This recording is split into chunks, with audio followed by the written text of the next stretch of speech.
La famille jam e kisi woni emo. O video do ko fi kala jibinande Fouta Jallow. Partagez au vidéo do massivement. Il a eu des pigini sur les réseaux sociaux. Franchement, c'est Watana Hila. Hara en Naji. Hande Sandari. Peuple jigo gon wadde kon. Andari kon e wadde kon. Atawa yibe bawo. Bon, même, nous avons un philosophe, nos ancêtres, qui sont très intelligents. Moi, je suis un peu vélo, je suis koko den hollude feno min nyira men ben ka réseaux sociaux koko de wadde feno do holli ko hundu woni jango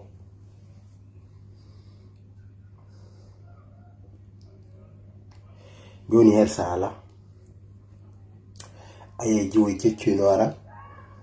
indi mabbe no ka kene uddu mabbe no ka kene bayaji mabbe no ka kene be hersata nene mabbe be hersata bandira mabbe be hersata e goto be ara be dimbo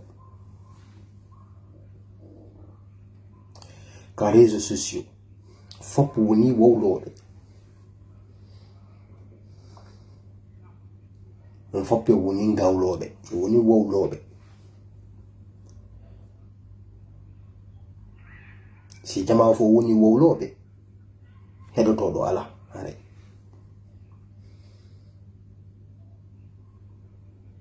hande mo beno habbiti ko ma wowla boni moƴƴi ko ma wowla ko honɗum heɓeten si wirɗi bandiraɓe men ɓen ko honɗum heɓeten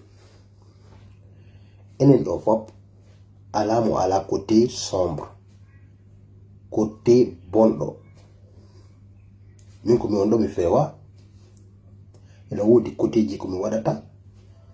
hara la andi min tigi dagaki kono ko honɗum ari ƴetti tagaɗo wirtimo tippini fi makko ko honɗum heɓeten e ɗum hara kadi ko musidɗo men enen ko ɗon holleten doole ɓe nayi o goɗɗo vrejo ni fiɗa wirti debbo inna ka vrejo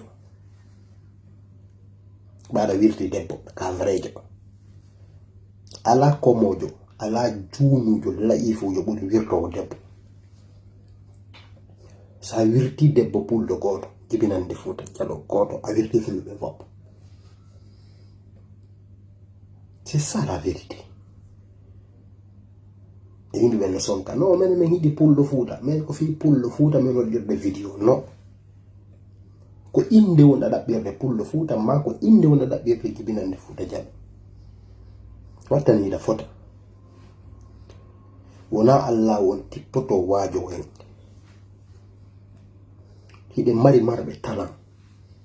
hiɗe mari visionnaire ɓe enen ɗo fop hiɗe mari vision hay wallidiren mo be réalisa rêve mum o si mi ari inni o lam faala ɗum ɗo e fop daroɗe wallito ɗon lam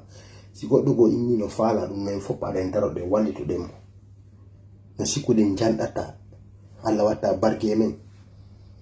kono sina debaji ñedduɗe ɓe ko fulɓe ɓe ko maccuɓe ko indogo o jiwono keɓi o jiwono waɗi ɗum o jiwono waɗi ɗum o gorko no waɗi ɗum franchement mi ma panique franchement mi torki Allah yo Allah jonnude e hoore men franchement min ɗo min no annin ɗo hare partagé o vidéo massivement.